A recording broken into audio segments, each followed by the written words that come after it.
Zelos Podcast is sponsored by Kinetic IQ, where intelligence meets motion. Kinetic IQ brings a biomechanics lab into the palm of your hand, letting you measure movement anytime, anywhere, with just an iPad or an iPhone, and no wearables required. I've been using Kinetic IQ's markerless motion capture in my own practice, and whether you're screening athletes, analyzing posture and gait mechanics, optimizing performance, or guiding return to play, it helps practitioners like us save time, capture more objective data, and make instant actionable decisions. So to learn more about how Kinetic IQ is shaping the future of intelligent movement, visit them at kineticiq.com. That's KINETIKIQ.com. You know, I can't tell you how thrilled I am to have Metabolic Elite be one of the sponsors of the Zelos Podcast. You know what makes Metabolic Elite different is their commitment to real results. I've seen a lot of supplements and performance enhancement things over the years, but they pair clinical experience with innovation, like Lipitab, their proprietary solid-state liposomal delivery system. It's a chewable format which enhances absorption like nutrients like BPC 157 and synapses. They're delivered more efficiently in the body, supporting recovery, focus, cognitive health. Their formulas go beyond the basics, solving performance health challenges at the system level. Every product is tested for quality, it's backed by research, and trusted by athletes and clinicians alike. So learn more at metabolicelite.co. And you can get 10% off all of Metabolic Elite products by entering the coupon code ZELOS, Z-E-L-O-S. Well, you're tuned into the Zelos Podcast, the show that's all about the pros behind the pros in sports. I'm your host, Rocky Snyder. This week's guest, John Graham. Not only did he receive the Lifetime Achievement Award this past national conference at the NSCA's New Orleans location, but he's with St. Luke's Health Center. He's been on the board of directors for the NSCA, an author of metabolic training, and a whole bunch more. Before we take off with that conversation, we've got one more Perform Better Functional Training Summit of the summer to go. That's August 20th to the 22nd. Both John and I will be there, Providence, Rhode Island. Be sure to go to performbetter.com. Check that out. Also, tomorrow, Tuesday, if you're listening to the first day this is released, I'll be doing a free webinar through Perform Better with Bobby Aldridge, all about metrics and mobility. Now you can go online to my website and check out some of the courses I have, like exploring foot wedges. We've got open and closed chain foot mobilization, posture-based soft tissue, and soon to be released ACL resiliency. And let's just get into the conversation because there's so much to unpack with John. Hope you enjoy it. John, first off, welcome to the Zelos Podcast. Honored to be here, Rocky. I've always admired it and always admired you over many, many years. And, I guess we've known each other since we were 12 because, we've known each other a long time. But honestly. Yeah, but obviously our relationship with Perform Better and all the great things, people we have as mutual friends, it's just a great place to be. And I love your Perform Better shirt, by the way, you have on today. Yeah. Thank you very much. Yeah, and I loved going out for dinner with you and the crew down in New Orleans at the NSCA National Conference, really sitting down with you and your lovely fiance over some, I wouldn't say it was a healthy meal necessarily by our standards, but dang, that fried chicken was amazing. And so honestly, I think it was really the first time we could sit down and chat when neither of us were going in separate directions or presenting or anything else. But yeah, how about this? You have a storied career. You really do. You've accomplished so much in the time that you've been in the industry. I mean, 40 years and counting. Is that correct? How long you been? When did you become a member of the NSCA? How about that first? So I think officially my membership started in 88, but my first conference was 91. The first conference was 1991. And I've gone every year since, which is pretty cool. I haven't missed the conference in, 30-some years now. So pretty cool. Got to go to a conference every year for 35 years. That is pretty fantastic. Wow. Okay. Is there, just right off the top, which conference is the most memorable for you?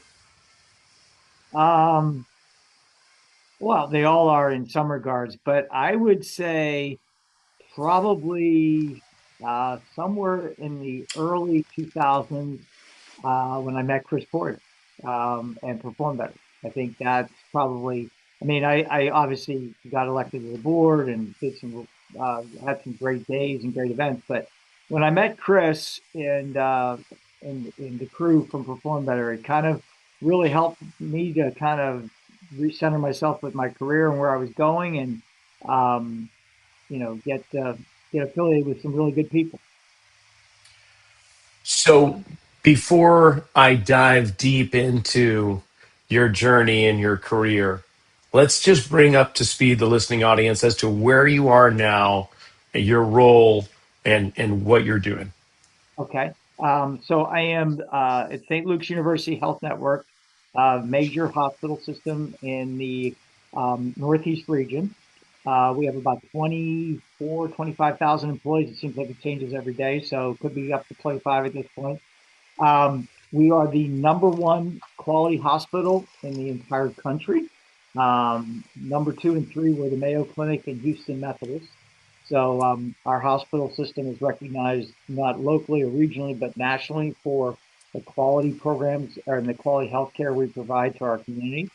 Um, I'm blessed to be part of a system where we now have 5 fitness centers as well. And we also have 2 sports performance training centers on top of that.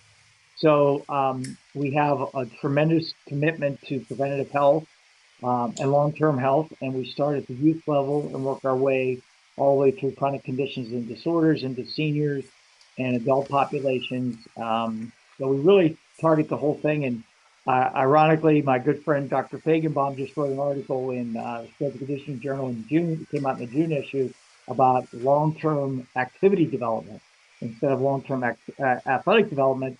He actually wrote a story about long-term activity development, which is something that I'm very committed to now. You see the most recent research about how the 6 to 12-year-old kids, only 4 out of 10 actually play sports. So really, we have to start really focusing on not longevity when it comes to seniors and beyond, but what we're starting to do with the youth population as well. Wow. Yeah, oh my gosh. You bring up Dr. Fagenbaum, and I know him as Avery because he was one of the first NSCA members that I befriended, I think, at my very first national conference in the early 90s. And what he's done for youth strength conditioning, youth sports, just bringing awareness, helping with the position statement, all those things. I mean, there's some amazing individuals that we get to connect with. You, in my world, is another one of them. You have been in the front row seat to the evolution of strength and conditioning over these last 4 decades, like the 90s, early 2000s, teens, and right now too. And I would even jump into the 80s, so maybe 5 decades, not to age us too much. But looking back, what changes have had like the greatest positive impact on our profession as a whole? And a follow up to that is, what do you think we've lost along the way? Well, my journey started actually when I was playing college football at the University of Pittsburgh, and our strength and conditioning coach there was Buddy Morris, who is still coaching today. He's with the Arizona Cardinals in the NFL. So going back, I graduated from college in 1984. So Buddy was our strength coach from essentially my freshman year on. Um, and so he's been in the industry forever. And he was the one who kind of encouraged me not to go into PT or med school like everybody at the university was trying to get me to do because I was a pretty good student and had some opportunities to go there.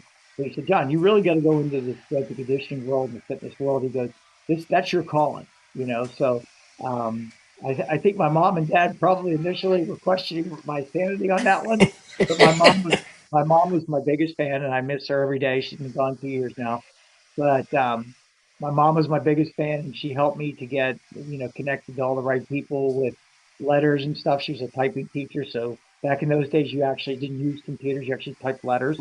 And so she helped me type letters and put stuff together that got me my first opportunities and took it from there. But I think the biggest changes that I've seen in a positive direction is the use of functional type training things. I mean, when I first started out training for sports, you ran and you lifted weights.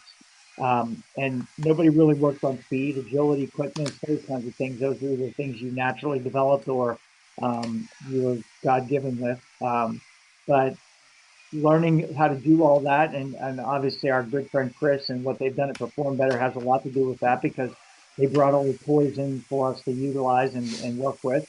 And they also brought the education along with the NSCA to us.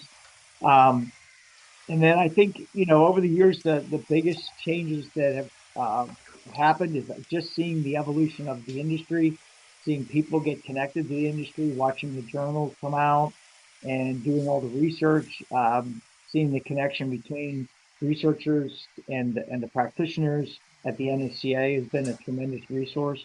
Um, I think the thing that we lost and we only lost it recently was that tremendous collaboration and connection we had prior to COVID. And then what I'm starting to see now is it's starting to come back. I know our Perform Better summits, the volumes are up this year.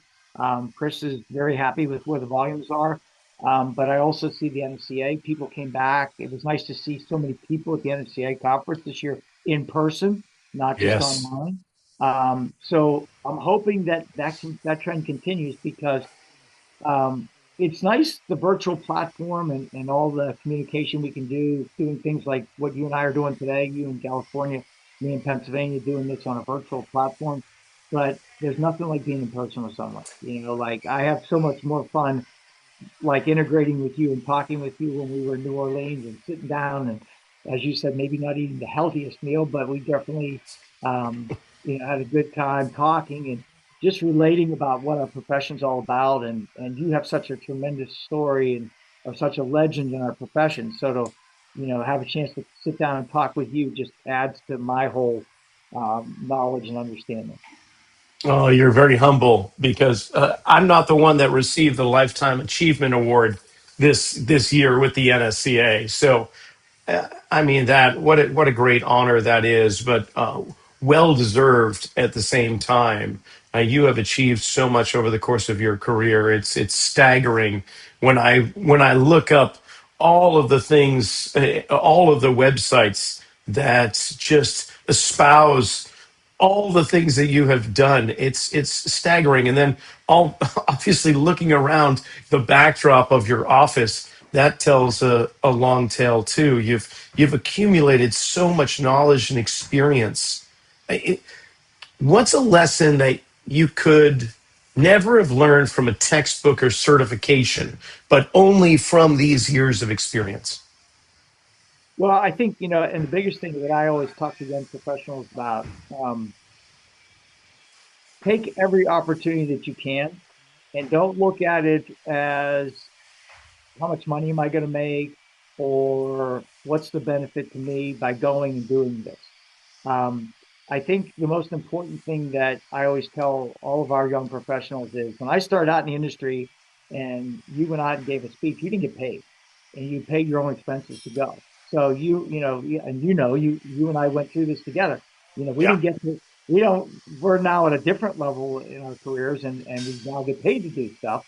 But back in those days, we started out, we paid money out of our own pocket to go do stuff and talk at conferences and stuff.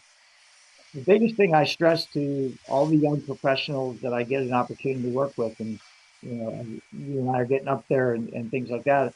I want to see them understand that hey, the most important thing you have to do is get out and talk to people, meet people, um, get to know what they're all about, have conversations like you and I had in New Orleans, where you sit down and just talk to someone and really understand someone, and never assume you can't learn something new. I always laugh when my friends tell me, "You go to every single conference, every single meeting you can when we go to these conferences." Like you try to listen to everybody's presentations, and I said, "Well, of course I would. Why would I go if I'm not going to listen to everybody else?" And they said, well, most people at your level don't do that anymore. And I said, well, the sad part is you can learn something new from every single person you talk to. And it doesn't matter what their level of experience is, what their accomplishments are, or what they have or haven't done in their career. Everybody has a story and everybody has something interesting to share with you. And as I said it by acceptance speech at the NSCA conference, this Lifetime Achievement Award isn't mine. It's all of us because I don't get to where I get to unless I meet with all of you and talk with all of you and get to learn from all of you. So the biggest thing that I stress to everyone is take the time to get to know people and introduce yourself. The hardest thing that drives me crazy, and our longtime friend and close friend who we lost back in October, Rob Milani, may have been one of the best people along with Chris Poirier doing this, and Rob's lovely wife Erin. They walk up to you at a meeting, and if they don't know who you are and you're standing in a corner by yourself, they engage you and they bring you into the mainstream of people and get you to introduce yourself to others and get to learn people's names and learn who people are and talk to people. And I mean, that's the blessing that, I've had from meeting such wonderful people in my career, is that people always took the time to get to know me as much as I got to get to know them. That's great. All right. Well, along that line, then, who have been the most influential or pivotal people, mentors, if you will, across these years for you? Who comes to mind? Well, obviously, Buddy was my initial strength coach when I started playing sports. So, obviously, he's the guy that, started the whole process for me. Um, Dr. Tom Mead, who was the orthopedic associate at Allentown, he got me a position with Orthopedic Associates of Allentown as the director of uh, human performance and then, vice president of rehab and performance. So I worked for OA for 13 years. Um, and now working at St. Luke's, Rick Anderson, who's our CEO, he epitomizes what I hope I am every single day. He's the kind of person who, after 40 years of being a CEO, the longest tenured CEO in the country, and 80 years of age, still goes to work every day and grinds it out and works his tail off to make our hospital better. And then my boss, who retired recently, a guy named Bob Martin, who really took me under his wing 13 years ago and showed me how to be not necessarily a better professional, but a better person. Like Bob was one of those guys that got to know everybody and made you feel like you were valuable no matter what your role was, no matter who you were in the organization. And that comes down from Rick because, Rick's the kind of guy that if he's going to an elite event, he'll take our groundskeeper, our head groundskeeper with him from the hospital system to this elite event that everybody's wearing, black ties and stuff. And Rick will bring him along, because he wants everybody to know everybody in our organization from top to bottom. So, and that message, I tell Rick, I said, your biggest contribution to our profession in the healthcare world is you make the nerds look cool. You've taken all of us who maybe were nerds to begin with and you've made us all into cool people. And I think that's, I just told him that recently, as a matter of fact. And I think that's a really beneficial thing. But, other people along the way, obviously Dr. Kramer, Dr. Stone at the NSCA, been great mentors. You mentioned Avery, Pat Mediotti, Mike Barnes, all those wonderful people along the way. And then, you can never say enough about our Perform Better friends, what Chris and Aaron and Rob have done, and all of our fellow speakers, that we all get to speak with. I mean, we've become more like a family than a group of speakers. We Truly. all like are part of each other's lives and know each other's stories. And, when we lose one of our close friends, it's like losing someone in your family. So, I think those people it's been tremendous. And people like Doug Lentz, Virginia Meyer at the NSCA that have been such instrumental people in helping to build the association. People behind the scenes that nobody knows about that do such a great job, the national office team. All of those people have just been tremendous. So, I feel privileged and honored that I've had the opportunity to work with so many great people. And I could probably take our whole podcast just listing people's names that you and I have both gotten to know. Right on. So, in the environment that you have, I won't say transitioned or evolved, but moved into in a healthcare industry, I find that wonderful. I find that bridging the gap, and not that there's a gaps per se, but there needs to be a connection between healthcare, fitness, strength conditioning. I mean, you here we sit on a Friday morning recording this. It's before 7 a.m. my time and almost 10 o'clock your time. You've already been working. You started your workout at dark 3:30 in the morning or 4 a.m. I know you did, because then you had a whole team of athletes coming in. So it's not like you don't have your hands still in the till of sports conditioning. I know that's there, but it's really refreshing and fills my heart to know that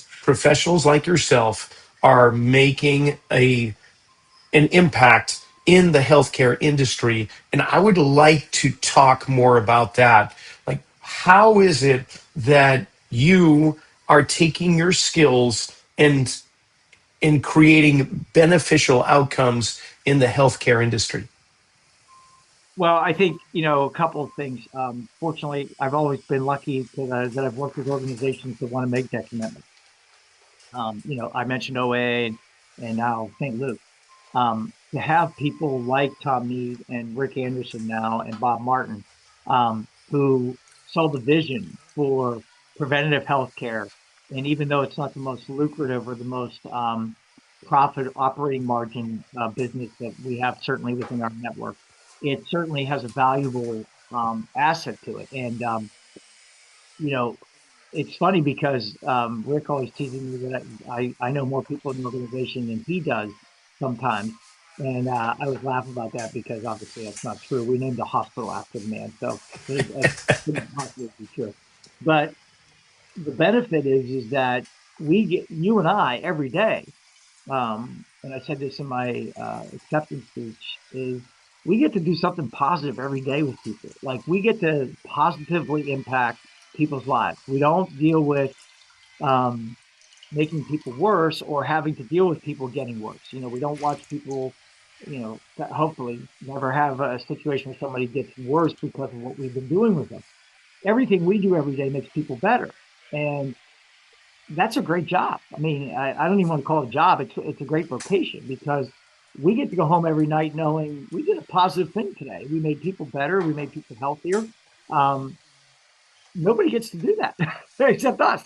It's one of the reasons why I didn't want to go into some of the rehab professions that were offered to me or even become a physician, because it's just the most rewarding experience to every day positively impact, whether it be a high school kid, a college athlete, a professional athlete, or the general population, or someone with a chronic condition or disorder, or someone who just wants to get healthier.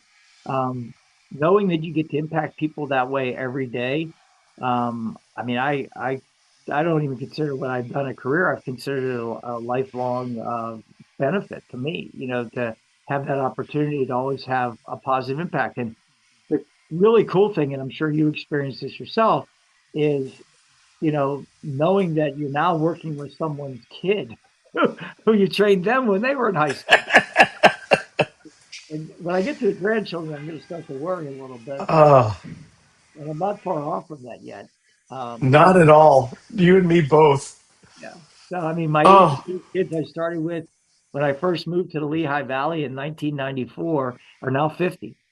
So, it's amazing to watch that evolution, but they're still coming back and working out in our centers, which is phenomenal, because we still see them. And I don't know a job or an occupation where you can say that you've had a 32-year relationship with people, like we get to have, and get to impact people every day doing that. So I think the biggest benefit is working in healthcare. I get to impact people on all different kinds of levels, from executive physicals to helping them get seen by physicians, connecting them to our network, being the brand ambassador for St. Luke's. And then on top of that, helping to transition their health and wellness. I have a high school football team that hasn't had a weight room for 2 years now. So I actually have four teams I work with, actually five, I'm sorry, five teams I get to train and work with as a part of the many responsibilities I have at the healthcare system. The one is a football team, and they don't have haven't had a weight room since August of a few years ago, and or August of last year, I should say. And we've literally lifted weights since last August outside with weight plates under tents on the grass, and have built strength and endurance and fitness with 45 or 25 or 35-pound weight plates in their hand. Um, and they went 12-0 during the regular season last year, and hopefully Nice. they'll have another good year this year. Um, and then, I've had a 32-year relationship with a field hockey program that's won 14 state championships, three national titles, and the winningest coach in high school sports history. Um, and Sue and I have been together for 32 years. So, to work with someone like Sue Butstaven, who's the legend of legends in high school coaching, um, on a daily basis, and call her my friend is, something you can't even fathom. If somebody told me that I'd be doing this in my 64th year of life, I would have laughed at them. We're just going to take a quick pause from this conversation to acknowledge our sponsors, and then we'll be right back. The Zelos Podcast is sponsored by Kinetic IQ, where intelligence meets motion. Kinetic IQ brings a biomechanics lab into the palm of your hand, letting you measure movement anytime, anywhere with just an iPad or iPhone. No wearables required. I've been using Kinetic IQ in my own practice, and whether you're screening athletes, optimizing performance, or guiding return to play, it helps practitioners like us save time, capture more objective data, and make instant actionable decisions. So to learn more about how Kinetic IQ is shaping the future of intelligent movement, visit kinetikiq.com. That's KINETIKIQ.com. At the forefront of Metabolic Elite is Jim Lavelle, internationally recognized clinical pharmacist, a chief science officer at Lifetime, and the co-chair for the American Academy of Anti-Aging Medicine. He's got over 4 decades of experience and has guided Olympic athletes, professional teams, and leading health institutions. You know what makes Metabolic Elite different is their commitment to real results. Like Lipitab, their proprietary solid-state liposomal delivery system. It's a chewable format which enhances absorption like nutrients like BPC 157 and synapses. They're delivered more efficiently in the body, supporting recovery, focus, cognitive health. Their formulas go beyond the basics, solving performance health challenges at the system level.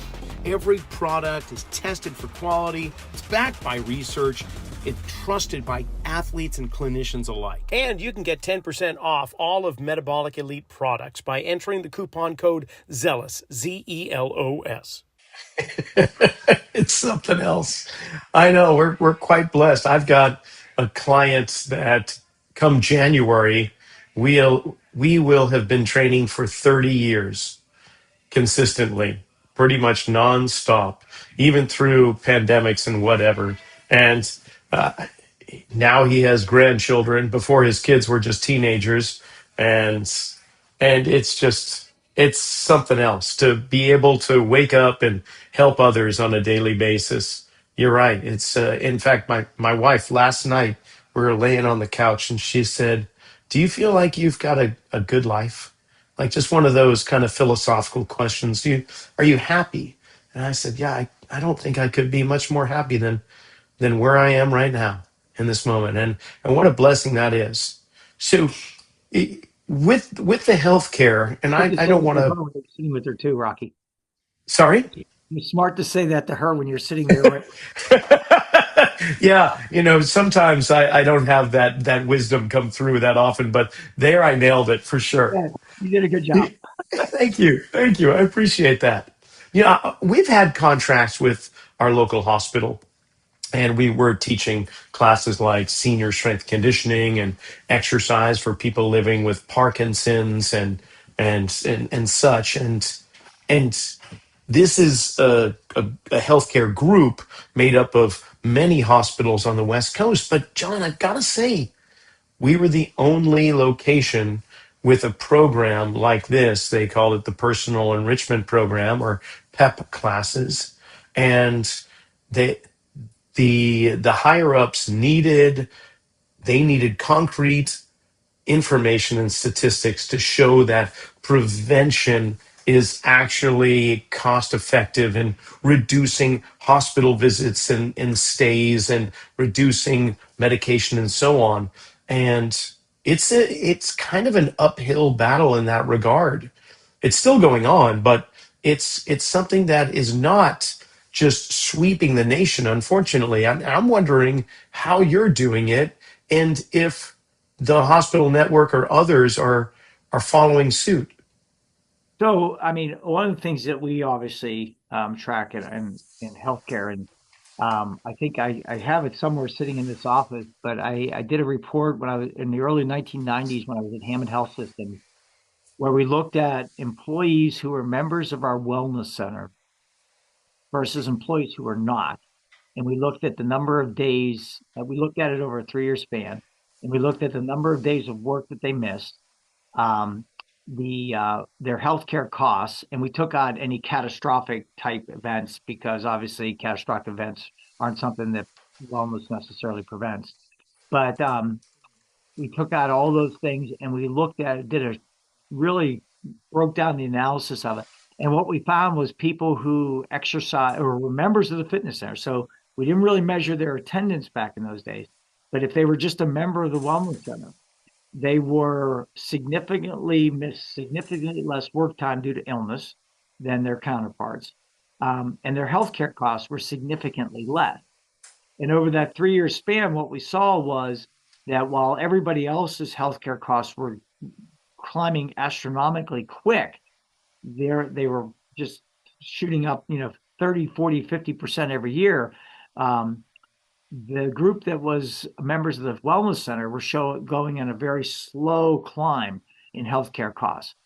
So we were seeing a dramatic shift in the differential between those people that were not members of the wellness center versus those that were, and it kept expanding more and more over that 3-year span. So looking at that, and I continue to do things like that even at our current, even at St. Luke's, where we look at that. One of the research studies we're doing now, which I'm actually making it a part of my doctorate dissertation, is we're looking at medical residents and how they change over a 3-year medical residency on 5 basic fitness or 5 basic health parameters. We look at physical activity fitness, we look at nutrition, we look at stress management, we look at work-life balance, and we look at rest and recovery. And what we're trying to measure through surveying our residents, which takes them about a minute to complete this survey, what we're finding out is how much they're able to either maintain their health and wellness through fitness, nutrition, stress management, rest and recovery, or how much they're declining. Because if you look at research, what they're saying is when people go through a medical residency program, their their fitness age compared to their chronological age is 5 years higher, or I'm sorry, their fitness age is 5 years higher than their chronological age. They're actually less healthy than their chronological age would indicate. So I think that's really important because, as I tell people all the time, if I go into an ER at 2 or 3 o'clock in the morning, the person who's standing there waiting for me is a medical resident.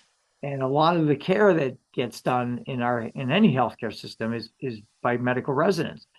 So if they're not healthy and they're not at the optimal level of health, it's really hard for them to anticipate they can do the same for you. Wow, that's very nice. Now, so you're in the midst of yet another degree. You're going for a PhD, and so when did you begin this, and when do you believe that you're going to have to defend it and hopefully get accepted and all that? So I got my undergraduate degree in 1984. I got my master's in 2002. So I figured out, it's 20-year difference. I probably should do something else, right? So now I in love it. 2026, I started it in September of 25. So I'm almost done with my first year. Um, Matter of fact, we're winding up our third semester tonight. Um, so I guess, my thought process is, keep expanding your mind, keep expanding your opportunities in life. And, ultimately, as I get in closer to retirement years, which I don't have any plans for at this point, I can teach and do other things, to bring up other young professionals in the industry and get them to follow the pathway to helping people better.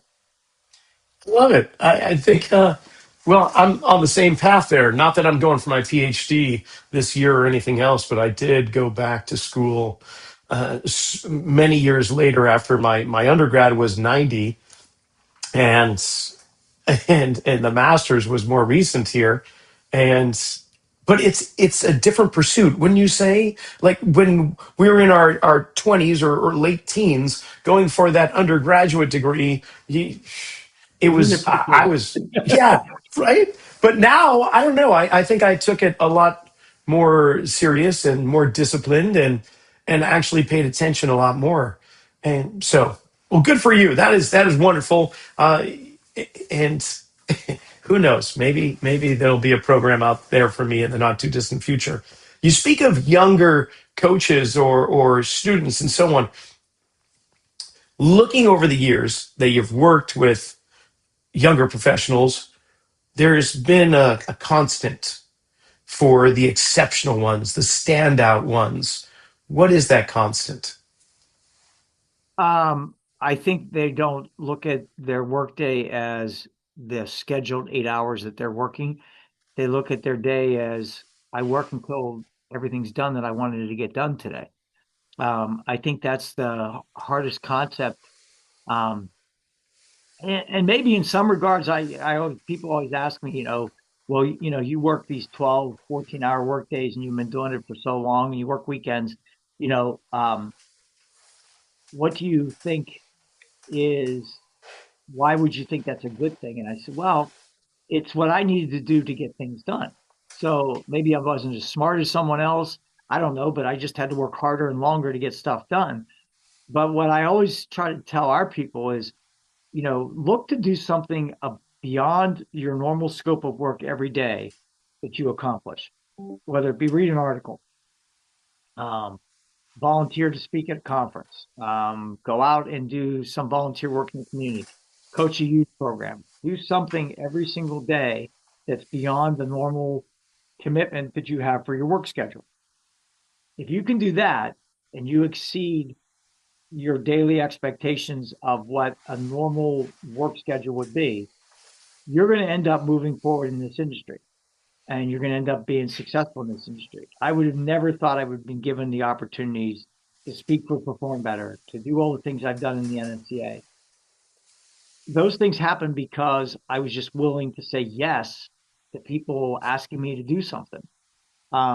So that's the key criterion is if you're looking for opportunities and actually involving yourself in opportunities when they present themselves, you're going to be successful and you're going to do well, because people always will migrate to people that are willing to do that. So that's what separates, I think, people like us from maybe people who are in the industry and are doing a great job, but they're confined to just doing what they do in their own little world every single day, and they're not expanding outside of that world. And that's not a criticism because I have one of my closest colleagues, who I've worked with for 25 years. He's never gone outside that spectrum of working in our fitness centers for 25 years. Does a great job and accomplishes a lot, but he doesn't get the opportunity to expand outside of that zone because that's where he's confined himself to. And I think Hmm. that's not a criticism because if that's where you're happiest and that's where you want to be, then more power to you. But if you want to get outside that spectrum, you have to be willing to step outside of just your normal workday and do other things outside of it. No, well said. Well, you've brought up Chris Poyer, Aaron, Rob, and of course the Perform Better family, as it is called.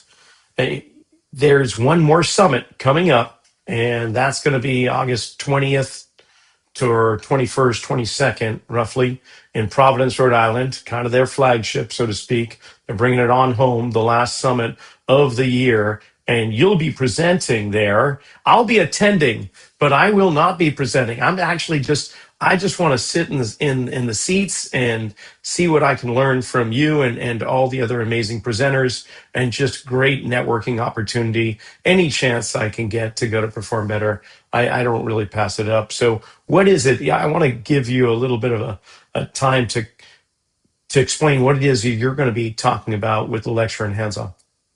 Well, so actually my lecture is going to be on longevity, and I'm going to start at youth and walk people right through, you know, high school kids, college kids, adults, chronic conditions and disorders, seniors, and just walk people right through the spectrum of 5 different aspects of health and wellness, and looking at that physical fitness, activity, the nutrition side of things, stress management, work-life balance, and rest and recovery through all spectrums of life, and look at what is important at each one of those levels on those 5 areas. What do we have to change, or what do we have to do, or what do we have to concentrate on as we're moving through our lifespan, with those areas?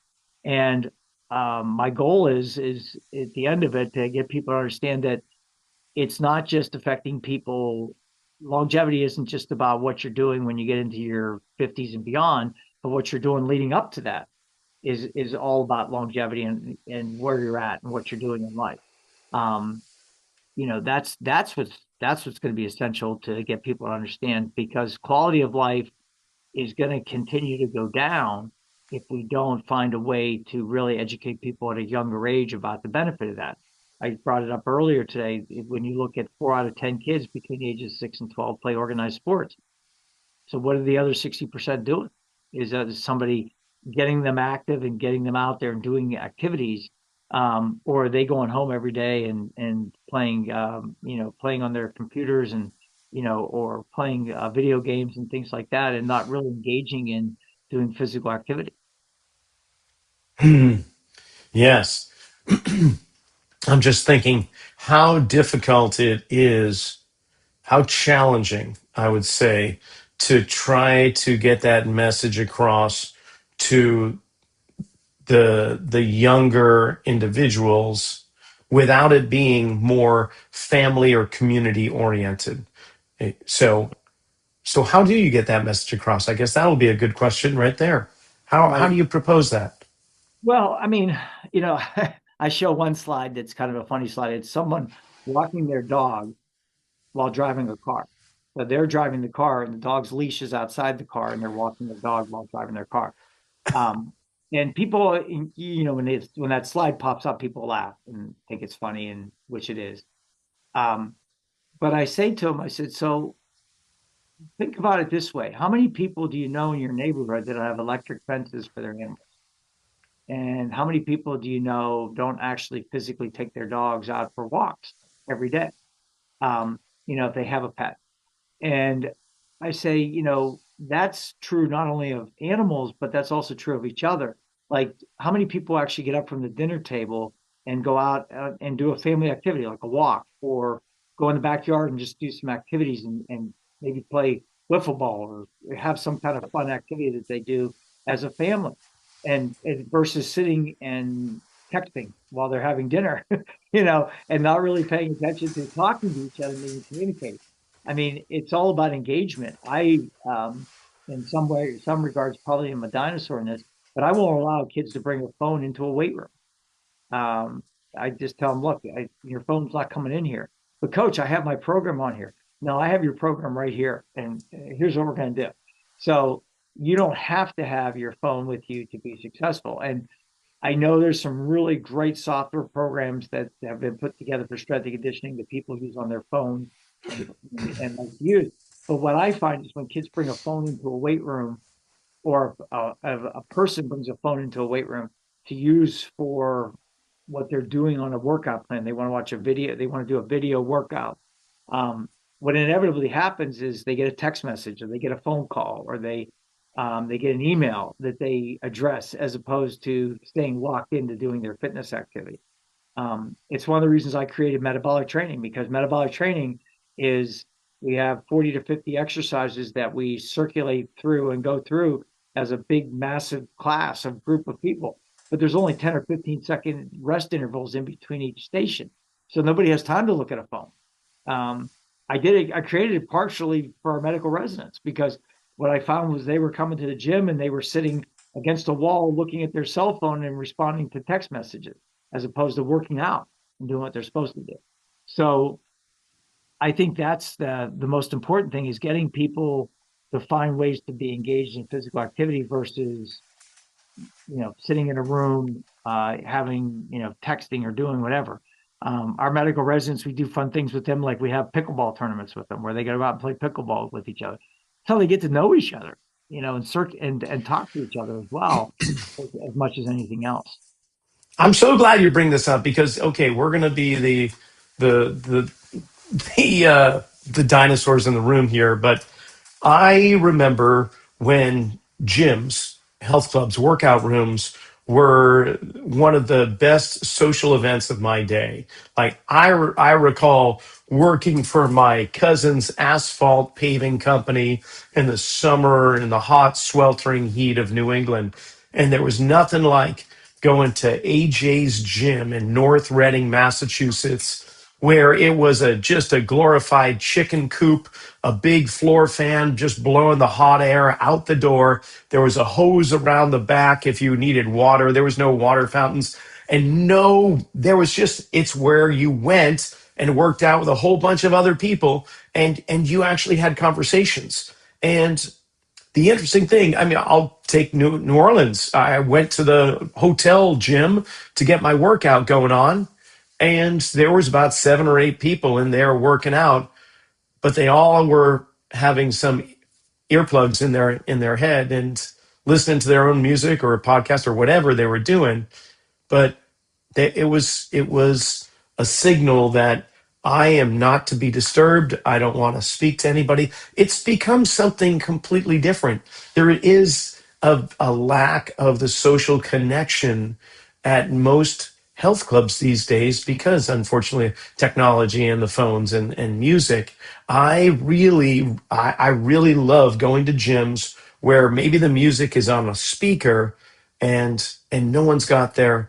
It's kind of like going to an old fashioned barbershop where they take the straight edge and they go around the nape of your neck and all that and around the ears and so on. And you get to sit there and it's not quite Mayberry, but hey, maybe there's checkerboard there and somebody's just kicking back and you just slow down a little bit. I don't know. Maybe I'm reminiscing too much, but you just got me thinking with that pickleball tournament and keeping the phones out of the gym. There's something that's being lost in a way in today's workout rooms. Would you agree?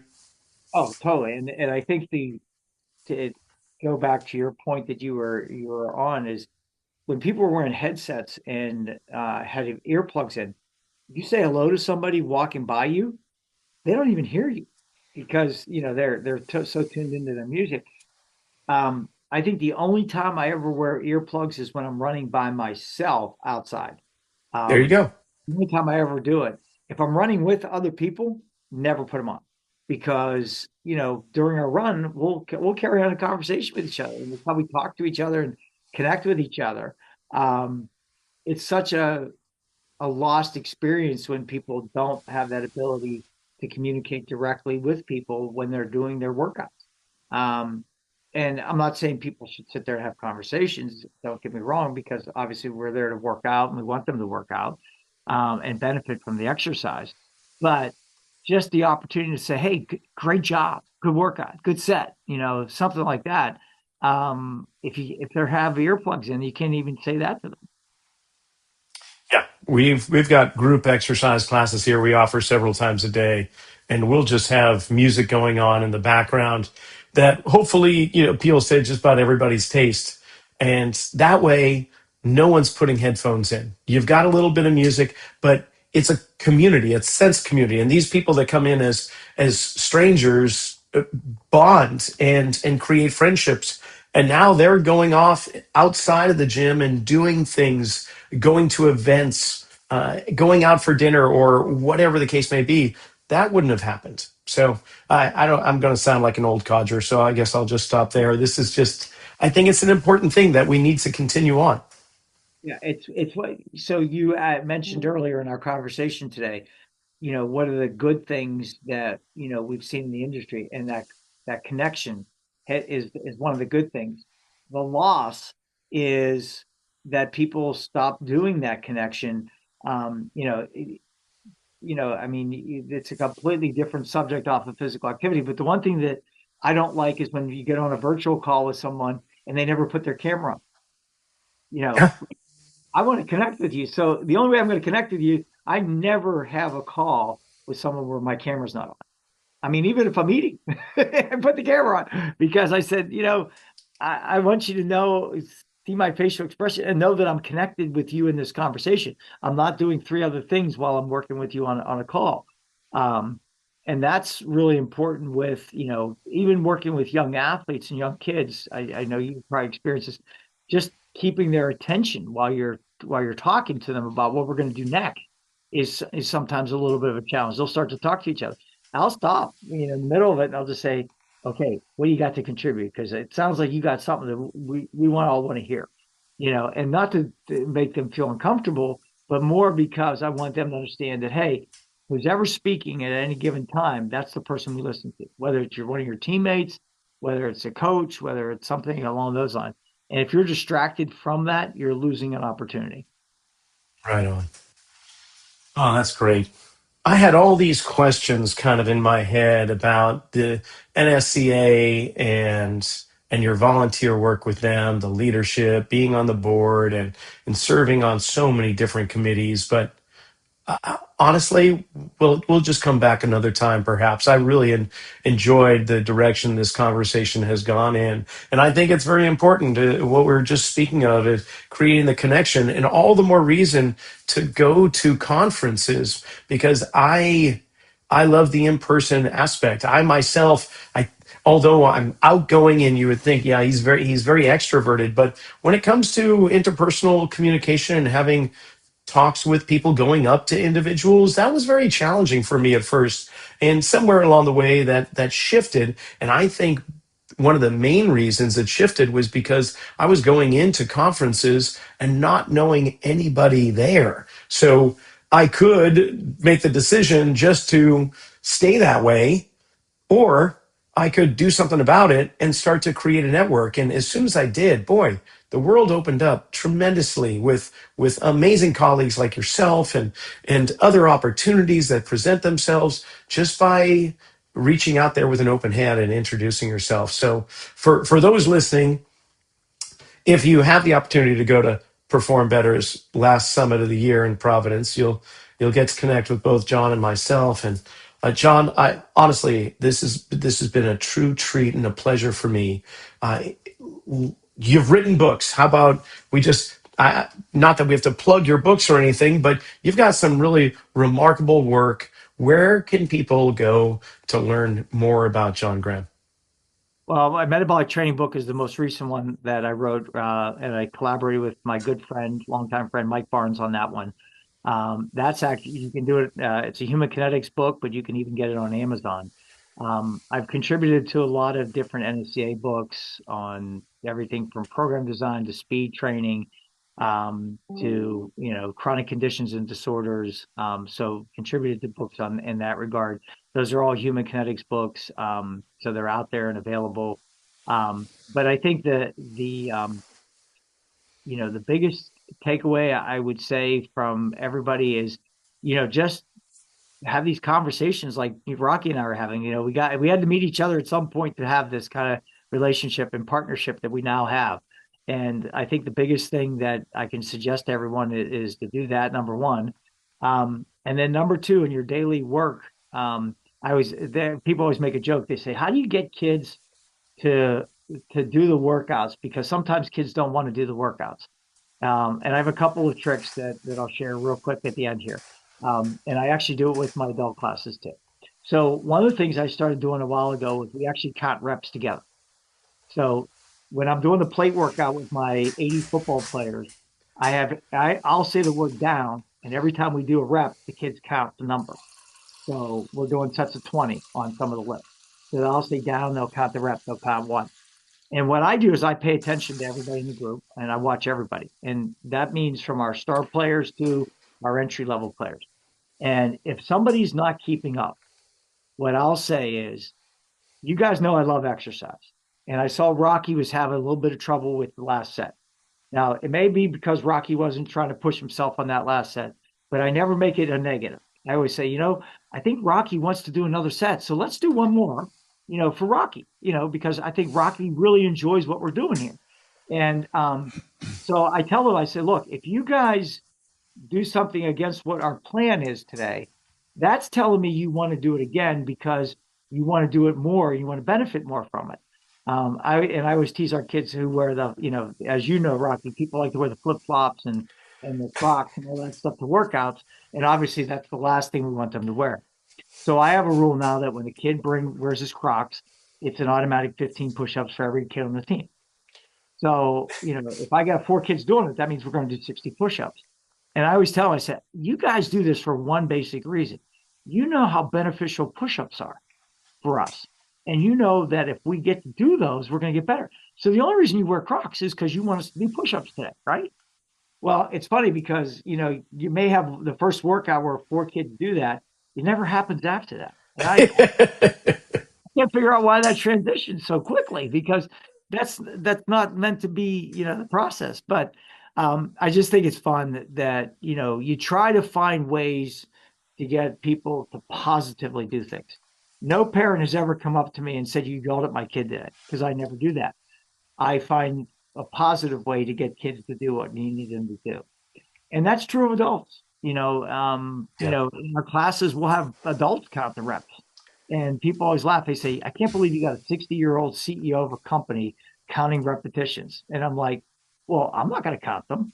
So I want them to count them. Why would I count them? I mean, I'm going to tell them to do them, but I'm encouraging them to benefit from it. And everybody always laughs. They say, that's just a fun thing. But it's really important, I think, to just really stress that to people is that find ways to positively encourage people to get better instead of reprimanding them if they don't do what you're asking them to do. I think you and I grew up in a generation where, if you did something wrong in a gym class or you did something wrong, you had to run a lap, right? That was Guilt and shame. Exactly. That's the worst thing you could ever ask someone to do. I always tell people, if you don't do what I ask you to do in a workout, I'm not going to let you do the workout because working out's a privilege, not a punishment. So, we need to get more people to understand that it's a positive thing to exercise, not a negative thing. That is the perfect point to end this conversation on, John.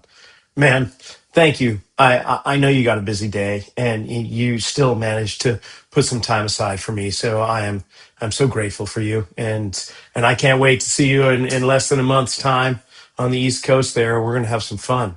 So Yeah. thanks for being on. First and foremost, as I said, from the beginning of this call, I've always admired everything you do, your work, and the tremendous things you've accomplished and done in your career. We all do this together, and I thank you for giving me the opportunity to network with you again today, and look forward to in a couple weeks seeing you in Providence. Although I'm questioning your sanity leaving California to come to the East Coast, but you're an East Coast guy, so I get why you come. Well, that's one to put in the archives for sure. Can't thank John enough for coming on. Hope you can make it to the Perform Better Summit August 20th to 22nd. And for that matter, join me tomorrow morning at noon Eastern, 9 a.m. Pacific for Metrics and Mobility. Myself and Bobby Aldridge putting on a free webinar for anybody that wants to join us. Just go to performbetter.com. While you're at it, check out my website for all of the online courses and podcast archives and a whole bunch more. Until next week, we're just going to take one more opportunity to listen to our amazing sponsors and have yourself a fantastic week. Remember to check out metabolicelite.co.